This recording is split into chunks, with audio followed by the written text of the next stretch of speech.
What is going on, fellow fans? Welcome to the Gamer Show, episode 2, where we talk about the latest in gaming news and talk about all the things happening in the gaming world. I'm Charlie, and I'm here with Mitch. Hello, everybody, and welcome back to episode 2.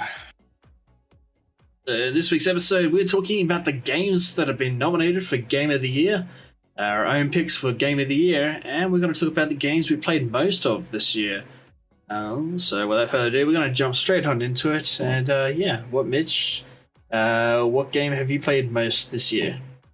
This year, I played a plethora of different games, from newly released Valhalla and Call of Duty Cold War. Or is it Black Ops Cold War? Oh gosh, better get my names right. Yeah, no, it's Call of Duty Black Ops Cold War. Yeah. As we played Splitgate earlier this year, played games like Mortal Shell, played both the beta and then the released version. Played games like Satisfactory, Among Us, both on PC and mobile. We did that for stream as well. We've played Destiny 2 and its different releases. What else have I played? Bit of No Man's Sky with its new releases that made the game playable. Games like that, and Warzone as well. Played probably predominantly over this year, played a lot more Warzone and than anything else. Maybe also I played Star Citizen as well during some of the new updates, but I haven't played that for a while. But yeah, predominantly Warzone for myself this year. Oh, right, yeah, I've been playing a bit of Warzone myself. I find it quite enjoyable. I think for me, I played a plethora of different games as well. I played Ghost of Tsushima. I played probably about 60 or 70 hours of that. Spider-Man Miles Morales is a fresh one because I just finished it, which is was a pretty good game. What else have I played? Jeez, I played a bit of Assassin's Creed Valhalla. Don't mind that; it's pretty good. Valhalla's definitely a good one. I played Destiny 2 I've been getting back into as well, with Shadowkeep and Beyond Light DLCs. I've been playing a fair bit of that this year. I've also been playing a fair bit of Among Us as well, because it's a very good community-driven game, and our community seems to love that game. So, Doom Eternal as well, actually. I played a bit of that, even though it came out kind of last year, almost. I played a lot of Doom Eternal. I haven't actually finished it yet, so I should go back and finish it, but... and Final Fantasy VII Remake as well. I played a fair bit of that at the start of the year as well. Nice. Those are pretty solid titles. Yes, there's been some pretty solid titles I've played this year that have been pretty good. Like, it's been a good year for gaming so far. It hasn't quite finished yet with Pokemon Sword and Shield. I've been playing a lot of that lately as well, and actually gone back to Pokemon Leaf Green actually recently. Oh, really? Yeah. And it's probably get back into the better old style retro games. Yep. That's cool. Yeah. I'd have to dig all my old God, what are they called? Jesus. Game Boy? Game Boy, that's right. I'd have to pull out dig them all out of all the clutter to find those again. I'm pretty sure I had blue and red still. Maybe yellow. Yeah, I got 2 copies of red, actually. Yeah. So I got those, and I was cleaning up because we moved into a new house at the start of this year. I think it was the start of this year, yeah. And we're cleaning up, and I found my partner's game she just kept that she doesn't play anymore. And I was just like, can I play these? Because, you don't obviously want to play these.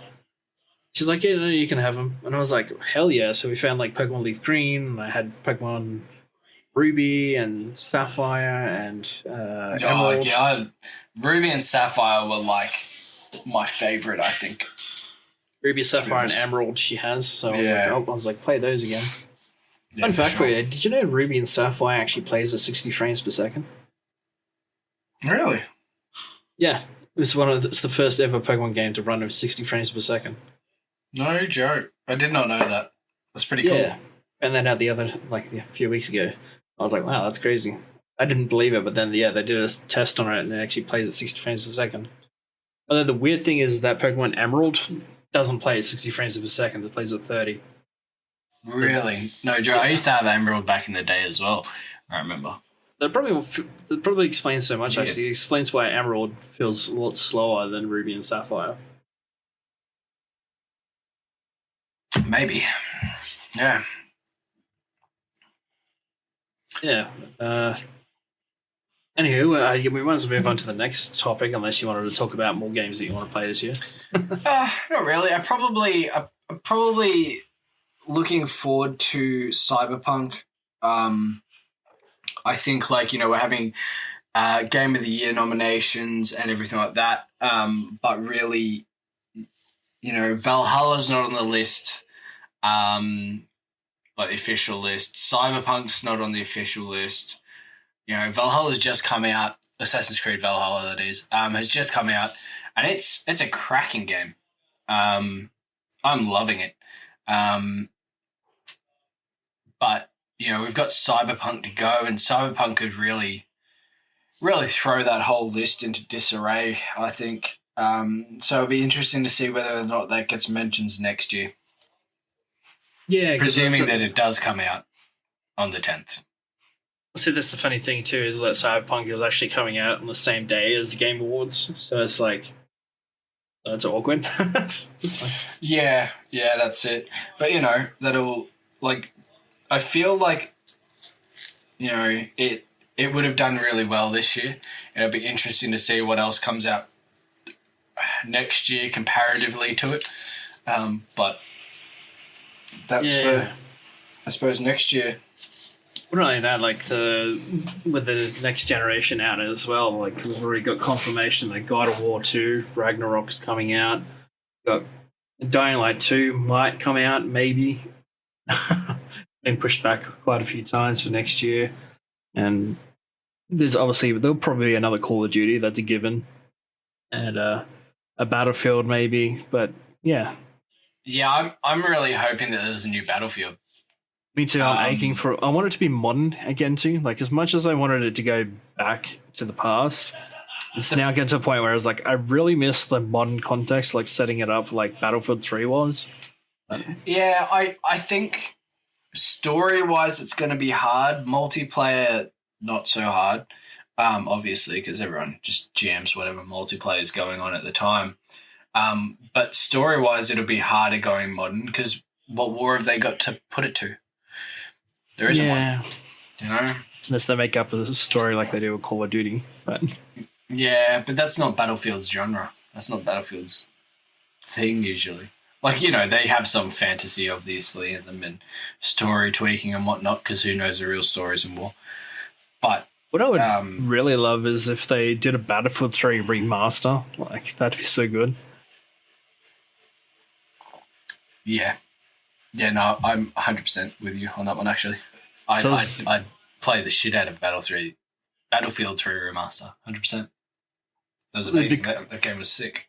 It'd be cool if they could remaster it, and instead what they do is they just increase the level cap. Or, like, make it more difficult to, like, unlock weapons or something, but they, like, kept everything the same from the first game. Yeah, or even throw new weapons in there. Do what Warzone has done.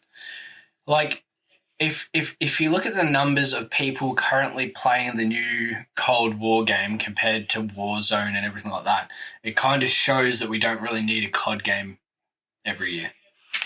It shows that people are happy to jam a multiplayer game like they have. And there's lots of people that have completely unlocked guns. I've got gold guns and completed guns and stuff like that already. Most of the guns on the list I've completed the unlocks for. I just haven't completed the skins for. And it's like, well, I was hesitant buying Cold War, but I was intrigued by the campaign. I enjoy the campaign a lot, actually. I don't enjoy so much the multiplayer. Yeah, I'm still struggling with the multiplayer. It's just so foreign after playing Warzone and that for so long. It's just, it feels different. It acts differently, and I'm just so used to it now. it's hard to get into for me. There's some people that absolutely jam it. So Yeah, I have to agree with that. Like playing Warzone and Modern Warfare, like the multiplayer in those games are completely different. Well, not completely, but like a bit different to like Cold War. Like you jump in Cold War and it just feels like I don't know, it feels like you're going backwards a bit. Like, and I don't know, like it's weird because Cold War is like out after Modern Warfare and Warzone, but just the way they've laid it out, it feels like you're going back a bit in the Call of Duty kind of history. Like, yeah, the history for sure, because it is backwards timeline wise. But I think what gets me is it just doesn't flow. It doesn't feel good to me. Like the multiplayer doesn't feel like it flows. yeah, I agree with that. Like you play Modern Warfare and it flows really well. The guns feel really smooth, and like Modern Warfare was the first time in a long time that I've actually been excited to play Call of Duty again. Yeah, yeah, I can respect that. Yeah, and then I play Cold War now, and I'm like, I don't know, it just doesn't have the same charm as Modern Warfare. Yeah, I agree with that. It doesn't feel. It's got an enjoyable storyline, and I still love playing zombies. Which I heard rumors there's a possible zombie standalone. I don't know if that's still in the works or not. Which would be freaking amazing. But they should just bring zombies to Warzone, period. Yeah, they should make that as a bonus game mode like they did for Halloween. Yeah, but it should pop up every now and then, one day a week or something. But like you could have I think it's awesome. The zombies in it, but I don't think that the multiplayer is where it needs to be if they expect people to come across from the other COD to the new one. It's just not there. Yeah. In my opinion, it just the way it plays doesn't feel right for me. And obviously, it's a different game by different makers, and I respect that. But it's kind of how I feel about Battlefield as well, because like you go from Battlefield 3 to 4, and yeah, there's a big difference, but it still felt very similar. And then you go to Battlefield 1, and of course it's very different because it's a different setting and all that, and it was pretty good, Battlefield 1. And then you go to Battlefield 5, and it just feels like you're playing in a massive expansion of Battlefield 1. So it's like, it doesn't feel like its own different game, if you know what I mean. Like, it's set in a different time and stuff, but you like, it just doesn't feel like it's different from Battlefield 1. Yeah, true. I'm not sure. See, because the way I feel about COD is like, I feel like when I do stuff in game, it just does not feel right. Whereas in the Battlefields, like, they feel right, but contextually they are similar, if that makes sense. But that's kind of what I've always liked about Battlefields is I could jump into one or jump into another and it was good. I knew what I was doing. I knew that we were playing a Battlefield game. Yeah, whereas exactly. this time when I'm playing Cold War, I don't feel like I'm playing a COD game like I did. I feel like I'm playing a COD game back in the day when I was younger, rather than a new COD game that I've come to know and love. Yeah, true. That's how I feel anyway. That's just probably people out there will be like, what are you talking about, you idiot? But, yeah. Well, speaking of like Call of Duty and Battlefield and that, I guess this kind of segues into our next part where we talk about the best multiplayer game of the year. So if you had to pick a multiplayer game of the year, what would be the game that you'd think would be the best multiplayer game of the year? Like, as your personal opinion. Jeez, that's hard. Multiplayer game of the year. Well, I think it's Warzone. Yeah. Like it will. Oh, geez, that's hard, man. Because what's it going to be between? It's going to be between Warzone, Among Us. That's new. Which that's fair. Among Us has captured a big crowd, but so is like games like Valorant. That's captured a massive crowd. I've actually still not yet to play that game. What about Fall Guys? Fall Guys as well, but Fall Guys seemed to dip off the radar pretty hardcore once Among Us came around. I feel like Warzone kind of kept just going. Like it's had Cold War's come out and Warzone still stuck through. Like, and they plan to introduce all the guns from Cold War into Warzone. So, yeah, I don't know. Yeah, because it's a bit like that. Fall Guys came out with a massive success at the start of the year. It was very popular. We streamed it a few times. It was pretty fun. I think the only mechanic that kind of sucked was like if you get eliminated and your friends are still playing, you kind of like you can either ditch them and then wait for them all to finish to play together, or you can sit there and watch them, and it gets kind of boring just sitting there watching watching your friends try and beat it. But I think it's a good multiplayer game at first, but then I think the novelty wore off. It didn't help there was a lot of hackers in that game too that were just cheating and ruining the fun for everyone. But yeah, that's fair. Like, though I feel like that's any multiplayer game these days. Like, you look at Warzone and hackers that have, like, the aim and the wall hacks and they can see everyone on the map constantly, or, the guys who have figured out how to do the glitch where you have constant stims so you can just stay in the gas the whole time and stim yourself. Like, stuff like that, man. It's just going to happen. But, like, I feel like Among Us is probably one of those cheater-free games. Do you know what I mean? Like, in that respect.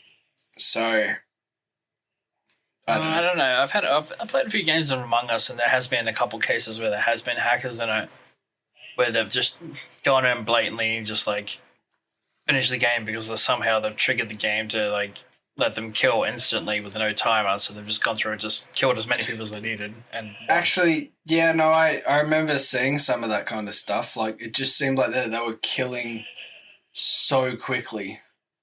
I was like 5 dead before the first person found the dead body, and you're like, what the hell? Yeah. Or the game's just suddenly ended already, and you're just like, what? And nobody's left or anything. It's just ended because they've killed so many people straight away. Yeah. Yeah, that makes it hard, I think. I don't condone cheating. I really don't. Like, I understand doing it in single-player games and pushing the game to its absolute maximum and seeing how badly you can screw up a world. I'm cool for that. That's cool. That's a bit of fun. But when you're playing against people and it's skill-based and you want to have fun, I don't know. It just takes the joy out of it for me. Like, I'm all good for getting killed in a game when I know I got outmatched and outgunned. But when you watch a replay and there's some guy just instantly locks onto you from across the map and knocks you off, and you're just like, yeah, fuck this. Yeah. It just kills it. Like, it gives you an instant sense of what's the point if I'm just going to get that, It kills the fun to the game, and is like single player is fine because it's not affecting anyone. So it's like, well, other than the NPCs, but who cares about NPCs? which is fine. Like, I got no problem with that because I'm a bit of a victim of it too. When back in the old days where you put codes in games and you could play as different characters or do different things. I used to do it all the time because it was just fun as hell to do. Like Tony Hawk Pro Skater 3 or 4 or whatever, and you can put in the code for a Spider-Man costume and things like that. Yeah, but see, that's harmless fun. Like, you know what I mean? Like, It's like doing it in, like, Skyrim. The only person you're going to cheat out of the experience if you haven't played the game before is yourself. Yeah, exactly. But what are you going to do after you've completed Skyrim once? You're probably going to play it 10 more times on all different character types, which I don't know if you're like me, but I did. But then you're going to go, okay, what else can I do? And then you realize that there's a modding community like every other Elder Scrolls game. And you're like, hell yes. And then you're like, how far can I push this game? And so you just take it to the extreme. I ended up with, I think, over 1,000 different mods, through mod controllers and stuff like that. And that's where that's fun.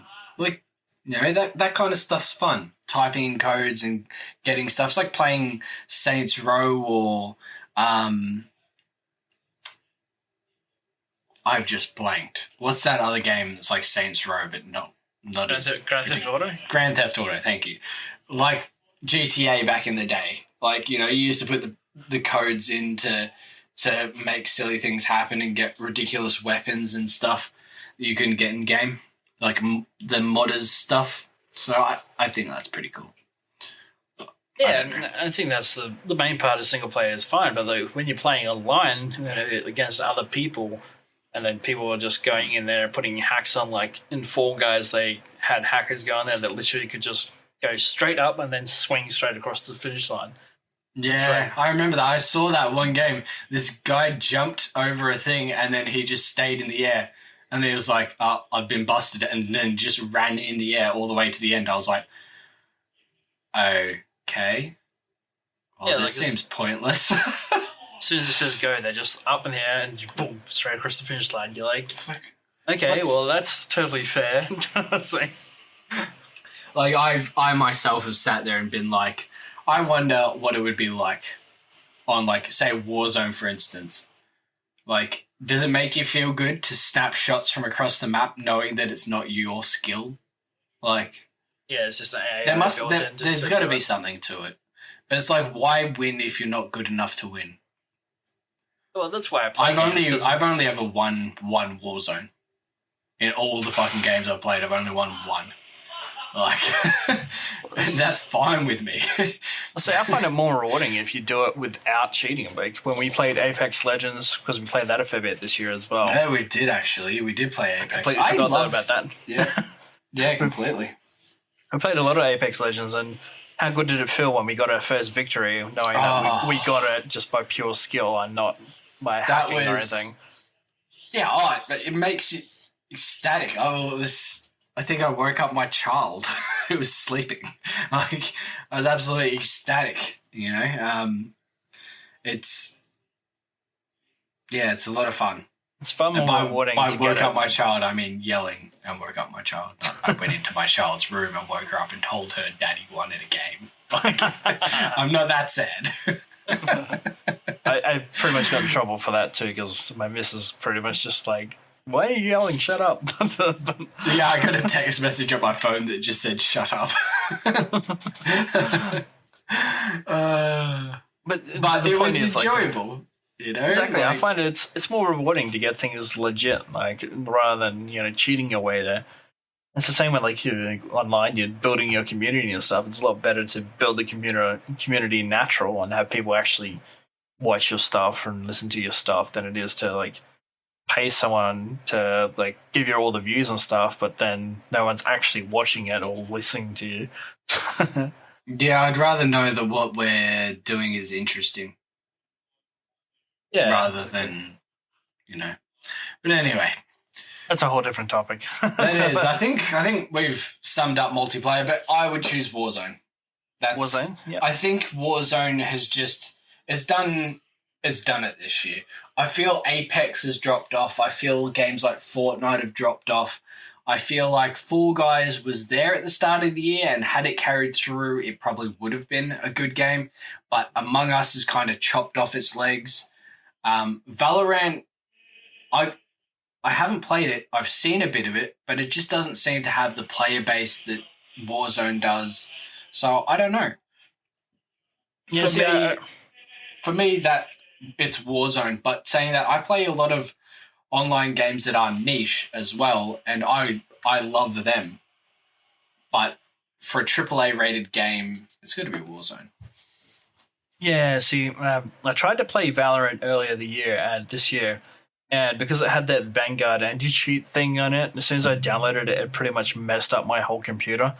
So I got to play maybe 1 or 2 rounds of it, and it was kind of good, but I couldn't really get into it. It felt like an Overwatch kind of clone to me. So, but yeah, but then it messed up my computer, and I was like, yep, nope, deleting that one. Yeah, that's fair. Plus, Valorant came out of nowhere as well on my radar for me. I didn't even know it was coming out. So, and Overwatch isn't something that I really enjoy playing. I'm not very good at it, and it's not my style of game really. So Oh, another game we forgot to talk about is Hyperscape. Hyperscape came out this year. it did. Hyperscape did come out this year, and it dropped off very quickly. Yeah, it was Ubisoft's answer to a lot of it, and it had a lot of really cool features and stuff, but It the did. player It base did. just fell out. It's like, Yeah, that was weird. We played it for 2 or 3 streams, and then we came back a month later and we couldn't get a game. We could only get one game, and it wasn't full. yeah, And the queue was so long. It's very weird. Yeah. it's almost just like Ubisoft just lost support or just lost people's interest. Yeah, I don't know what happened there.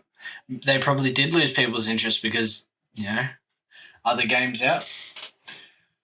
And it's not like it was groundbreaking either. It was enjoyable. It definitely was enjoyable. It had some cool stuff to it, like picking up the game sound at the same gun upgraded the gun you had, which was cool. I liked that. I liked the bouncing around. I liked the skills that it had that you could pick up during the game. But yeah, it was definitely one you could play for a bit, for sure. But I don't know where it disappeared.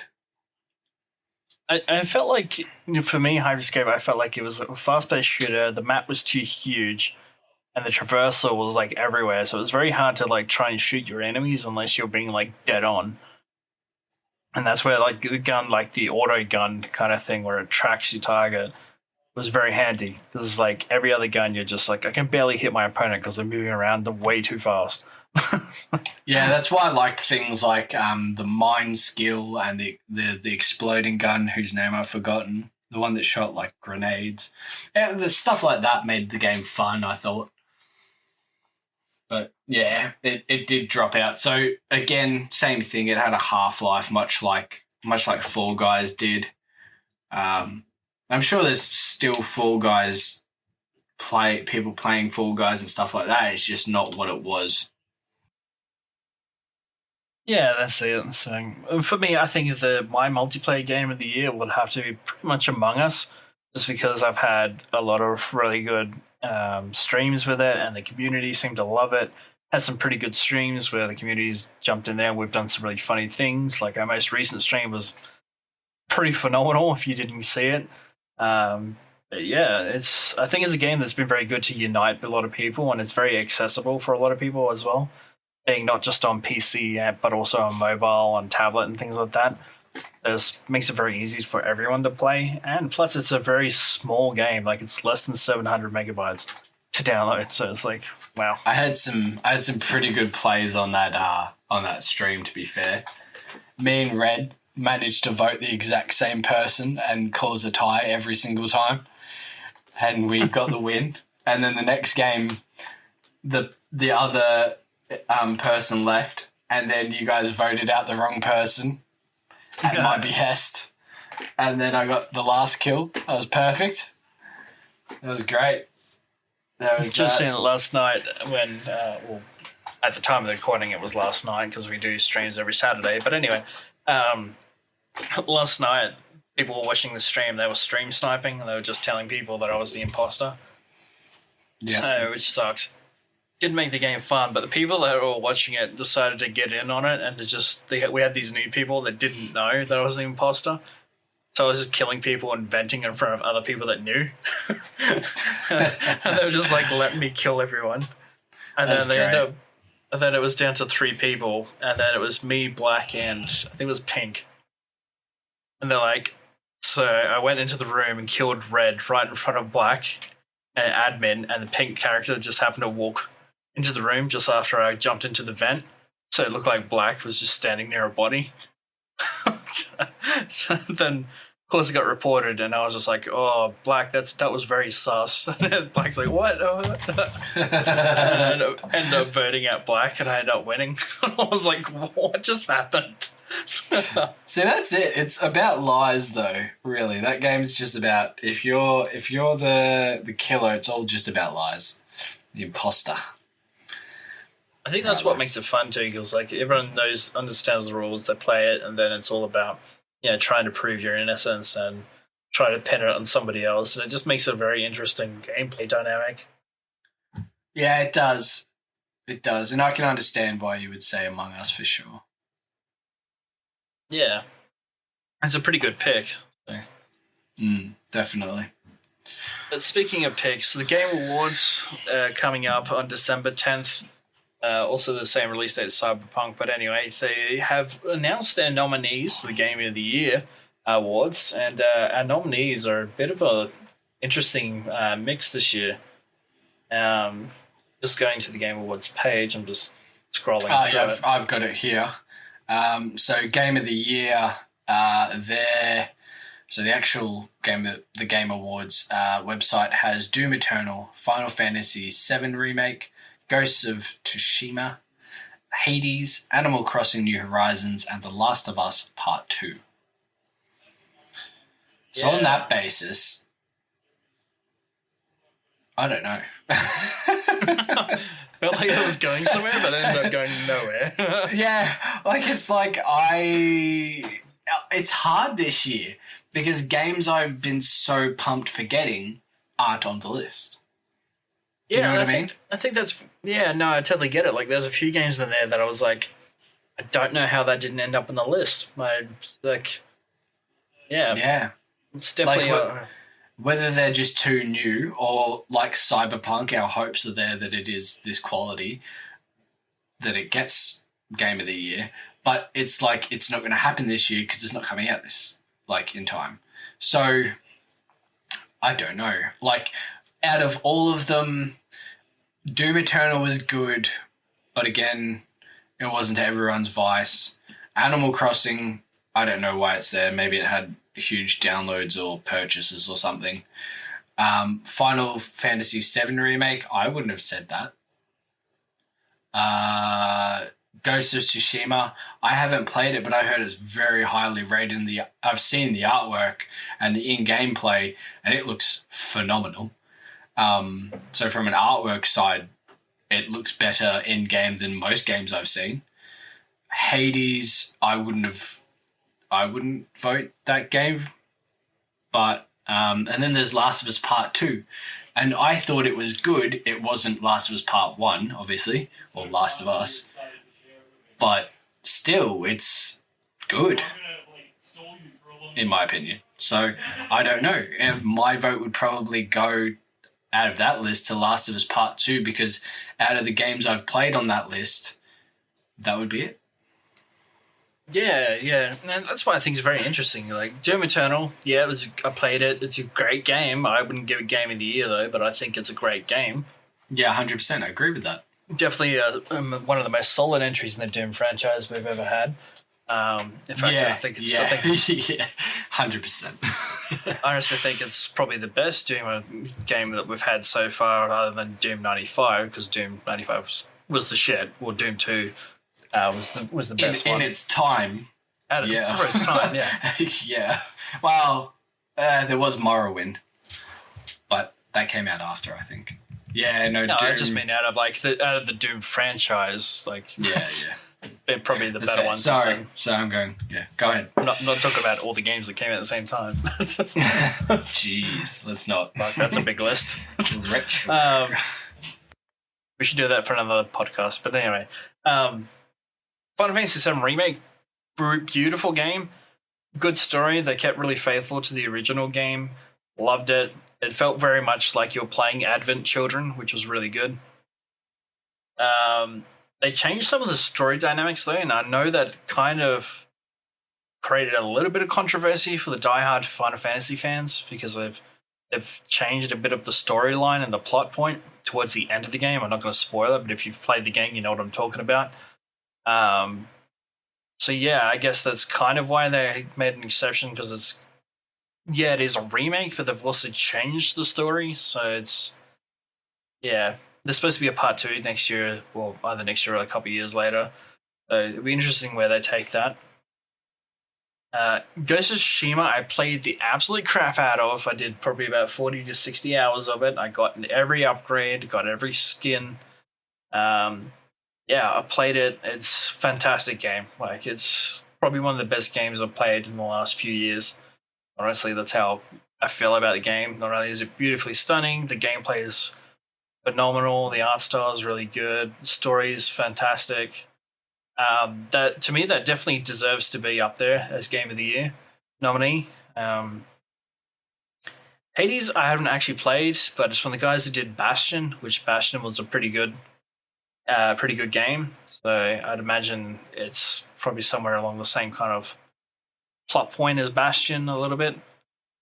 Animal Crossing New Horizons now, that was insane at the start of the year, the amount of people that bought that. It was pretty good for the casual gamers. Even my partner, she played it all the time and pretty much confiscated my Switch at the start of the year to play that game. She would play it non-stop. So I can kind of understand why that might be there, because there was a big following for it at the start of the year. And Last of Us Part 2, I played all of it. I went in there with an open mind because I wasn't expecting it to be anything like number one. And yeah, I guess it kind of proved out to be true for me. Like, Last of Us Part 2 is still a good game. I just don't like the story direction where they went with it. And there was a couple of things in there I was very much like, kind of feel like you've changed it too much. Like, it doesn't really feel like, didn't have the magic like the first one did. You know, the father-daughter kind of relationship with Joel and Ellie from the first game didn't really carry over that well in the sequel. And, you know, they're spoiling it, all the things that happened between them and Ellie's own story. It just felt like it was a story that just went nowhere, really. By the time you got to the end of the game, you're just like, okay, this whole story didn't really go anywhere. Didn't really address some of the questions or leftover things we had from the first game. Like, it answered a couple questions, but it didn't really go in depth about it, so it kind of just felt like, let's just gloss over this and have Ellie have her own story. So to me, I felt like The Last of Us Part 2 could have been better. I just feel like, yeah, I don't know. I mean, it can be Game of the Year nominee because the acting was pretty good in the game and the story was decent in some areas. I just feel, to me, I don't feel like it was Game of the Year for me. So. Yeah. So it sounds like I really should have played Ghosts of Tsushima then. Absolutely should, and I should have kept my game because I traded it in thinking, I've done the game now, and then they brought out a multiplayer DLC, which makes it even better again. So I was like, fuck, I should have kept my game. Typical. Always the way. Yeah, see, I don't trade in games anymore, but I also only buy games on PC now. So yeah, I will play games on PlayStation still because there's a few games that come out that I'm just like, yeah, I can't get that on PC, and I really love those games because I'm a sucker for single player games. Now I know in the last podcast I said that I would buy, if I didn't have a PC, an Xbox over a PS5. Mm-hmm. And then I saw Demon's Souls gameplay. You're backtracking now, are you? I am. I now want a PS5. Just saying. Yeah, you'll want just because I'm a Dark Souls fan. Like, I played Dark Souls. I love Dark Souls. I play it all the time still. And then I bought Mortal Shell, which came out, which is Dark Souls style. And then I've seen Demon Souls, which, again, looks very Dark Souls-ish.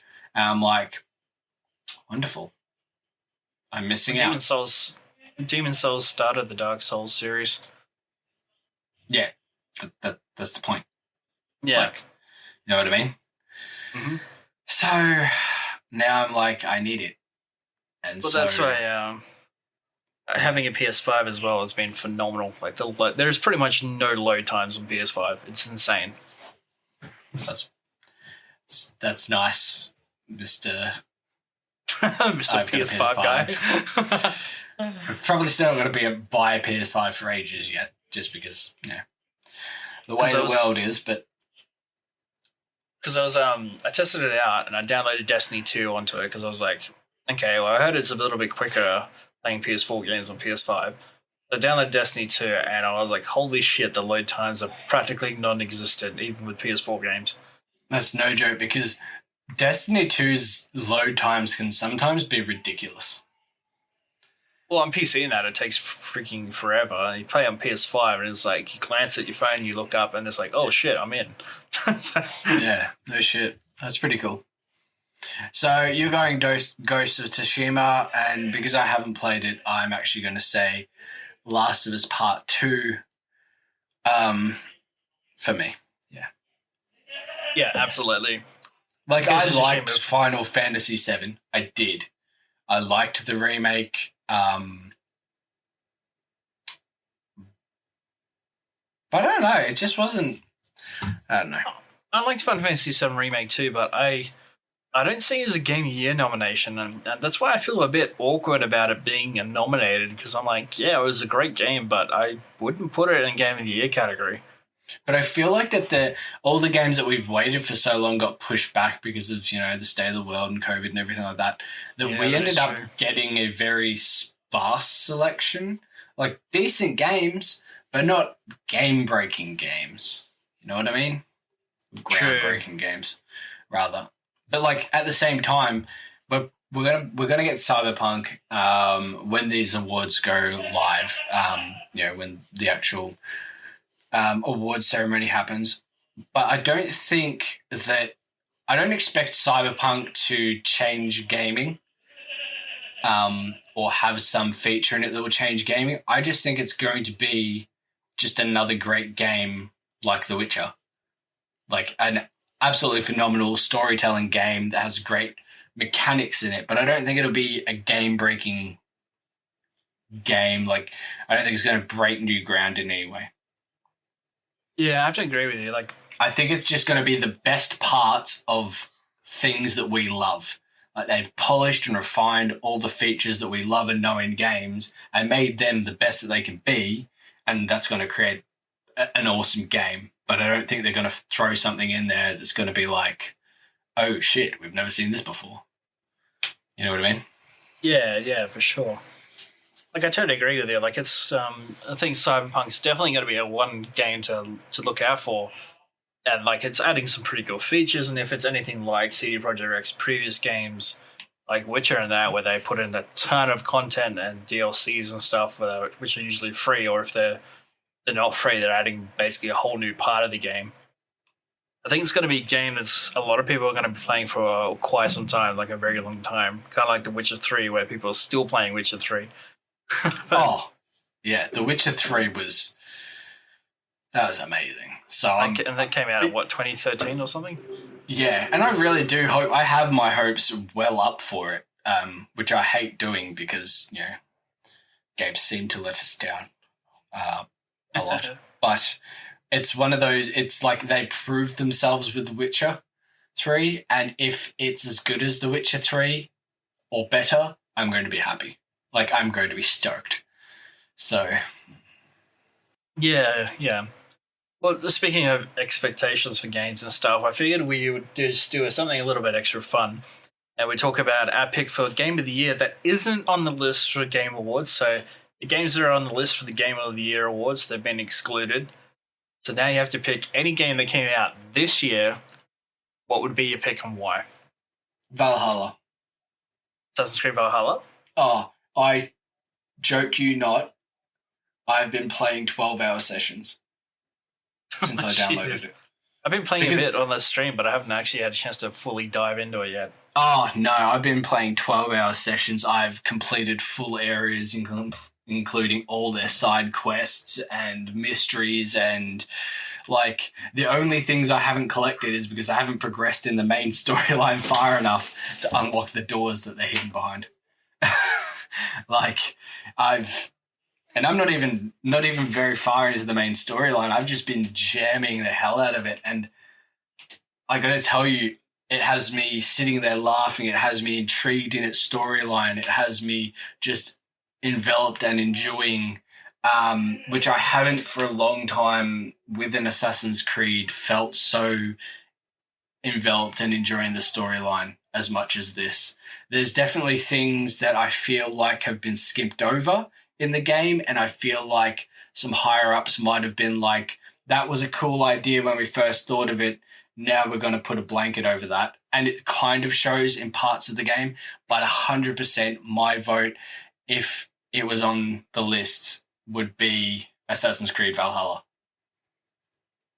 Alright. It was definitely a good choice. Like, I quite enjoyed the game. I played it for a bit. Mind you, a few bugs and glitches when I first played it, and it crashed a couple of times, but it's still an enjoyable experience. But yeah, I still haven't really got into it.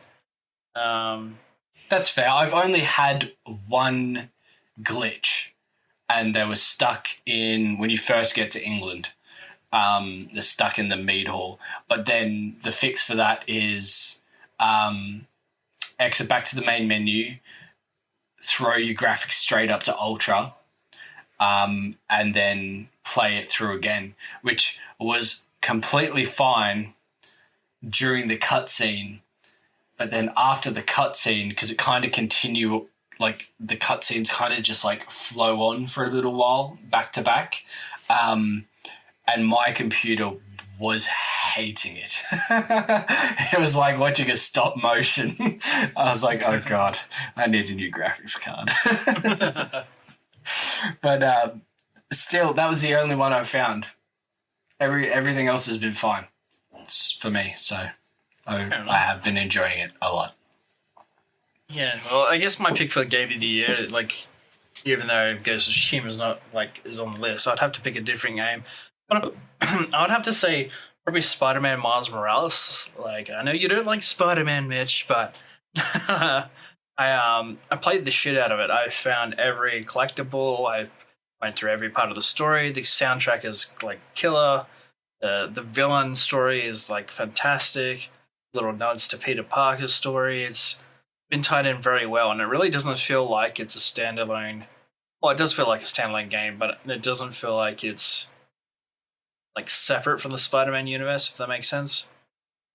Like, it was done in a way, in fact, I think I enjoyed Miles Morales better than the actual Spider-Man game original, like the original Spider-Man game, because it was just fleshed out a lot better, feel more attachment to Miles and all the characters that he deals with. It just feels a lot better as a proper Spider-Man story. And I think that's why, for me, it'd be Game of the Year for me. Killer soundtrack, good story and all that, so. Well, that's pretty cool. I respect that. Yeah, and But I just Spider-Man found sucks, but yeah. the villain was a lot better this time around too, and it was an interesting spin on the Spider-Man villain as well. It wasn't a villain you thought it was, like, if that makes sense. Yeah, And- that's fair. Yeah, I haven't played it, obviously, because I'm not a Spider-Man fan. Never really have been. I think the last Spider-Man that I actually enjoyed was from the comics, because I like the way it was portrayed, smart ass, mouthy, much like Deadpool. But yeah, less so. So I haven't played it, but I'm glad to hear that it's good, and that you're enjoying it. It's good, because there was a lot of hype about that game. Mind you, keep in mind that I played the PS5 version as well. I don't know what the PS4 version is like, but the it's really smooth loading. Like, there was basically no load screens.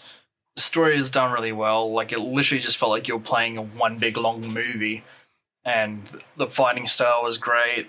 All the gadgets, the difference between Miles' powers versus Peter Parker's is quite a big difference. You can definitely tell Miles is a completely different character to Peter, which is a good thing. Is his separate identity, I guess. Having Venom powers, being able to shock people and go invisible and things like that made it a lot more fun to play as. Interesting. Well, that is good then, that they've carried on the series but actually changed it rather than rehashed it in that way. I feel Yeah, and I think kind of the same with the Assassin's Creed, the way that Valhalla is. I'm glad that they've continued it, but they've rehashed it with something new, which... Yeah, and I feel that's where Miles Morales and Assassin's Creed really stands out, is that it's not entirely new, but it's not old either. It's like they're changing little tweaks to things in the franchise that are making the franchise better. Like, I think having RPG elements in Assassin's Creed has done it wonders, to be honest. Because Assassin's Creed was starting to feel a bit old without this whole RPG element, different weapons and that kind of thing. It kind of was starting to feel a bit stale, having just a couple weapons that were different and that was it.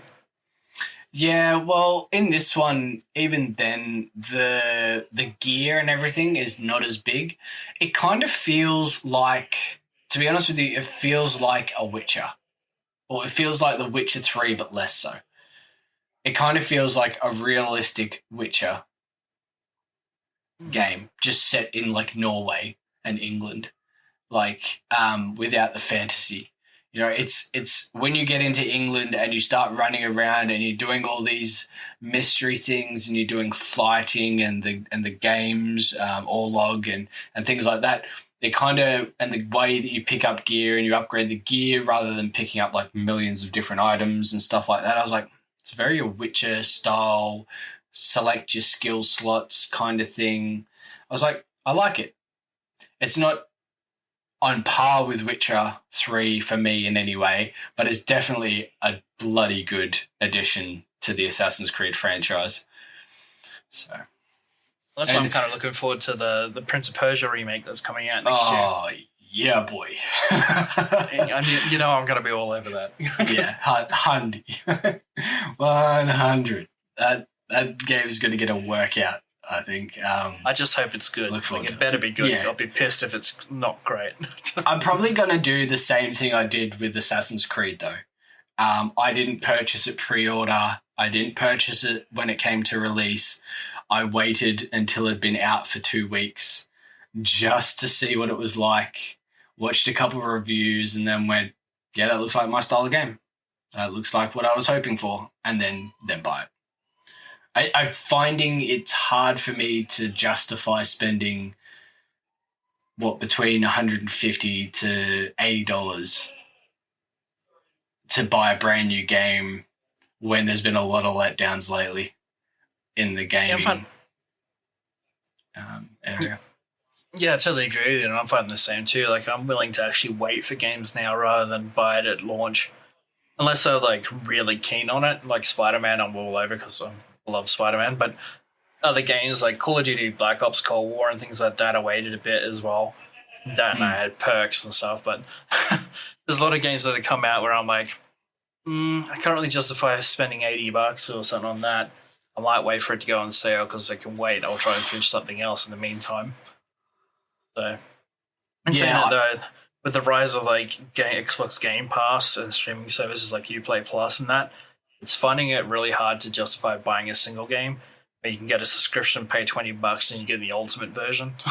Yeah, So that's it. like, You just wait for a couple of months, and then all of a sudden it's there for you to play. I feel that very much. I find it's great to buy games because it helps the developers and everything like that. And I do for games that I really enjoy.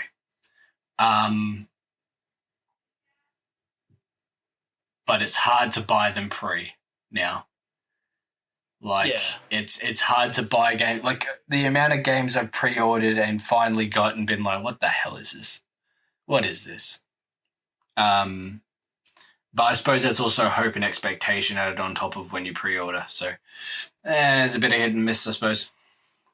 Well, that's why I'm finding services like Uplay Plus where you pay $20 a month or whatever and you get the ultimate version. I prefer that kind of thing because I'd rather pay only $20 for the month, give the game a whirl, see if I like it, and if I don't like it, then I just cancel my subscription. It's much better than...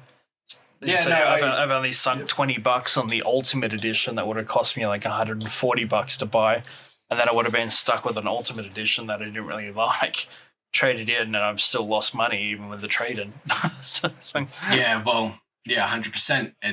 No, I respect that. I think streaming games is probably going to be the way forward, and it's kind of like the way they do it at the moment. Like, you either buy the game or, like, you know, for instance, Netflix or Disney or something, they have a brand new movie come out and you can pay an extra $20 up front to stream it, you know, or do you wait a month or two and then all of a sudden it's on your list to watch for free? because you're paying a subscription. Like, I think it's 100% the way forward for gaming industry. How that works with games getting funded and whether or not they make their money back, and whether or not that's going to allow us to get good games, that's where it's going to be interesting. Yeah, and I think that's where the sustainability thing comes in with, Jim Ryan at PlayStation said the same thing. It was like, is it really sustainable to launch a brand new release game on day one on a streaming service where people are only going to pay like $20 a month or whatever to play the game for like a couple hours, realize that they didn't like the game, cancel it, and then the game companies made practically no money out of it after you take into factors like hosting it on a server, streaming it to a device, that kind of thing. That's what scares me. Like, I feel like because we have so much choice now, the longevity of games is going down. Yeah. Like, before it was like you found a game you loved and you jammed that for ages. I jammed Skyrim for so long. Like, you know what I mean? Or even before that, Morrowind back in the day. I used to jam that, Halo. Like Halo, what else? CSGO or CS back then. Mm-hmm. Right. So I think it's going to be interesting to see the way forward and how that's going to work. I think they're going to have different tiers of subscriptions to make it work, but I feel like that might be a very long-winded conversation for another day. Yeah, and I mean, it's definitely a conversation we'll have. We might keep it for a future podcast, mainly because we're getting close to the hour mark here, so we're almost going over time. So yeah, we might keep this one for the next podcast or our future podcasts. If you want to listen to more of the podcasts, we're available on every platform known to man, pretty much, or known to anyone. We're on Apple Podcasts, Google Podcasts, Stretcher, Deezer, iHeartRadio, and Amazon Alexa and Spotify. So you can listen to us on pretty much any platform. Be sure to listen to The Gamer Show, where we put a new episode out every single week. Getting close to the end here, so we might as well wrap it up. I've been Charlie K, and I've been here with Mitchell. Thank you very much for having me. It's been a lot of fun chatting. I hope you all enjoy, and we will hopefully see you next time. Yeah, we'll see you next time. If you haven't already, follow us on all our social media channels. We're on YouTube, we're on Facebook, we're on Twitch. We live stream twice a week on Tuesdays at 7 p.m. Australian Eastern Standard Time and Saturdays at 8 p.m. Australian Eastern Standard Time. And if you like more gaming news, head over to our YouTube channel where we do gaming news every single Wednesday. And if you follow us on Facebook, we drop daily news content every single day. With all that said, we're going to wrap this up. Thank you so much for listening. And as always, we'll catch you on the next level.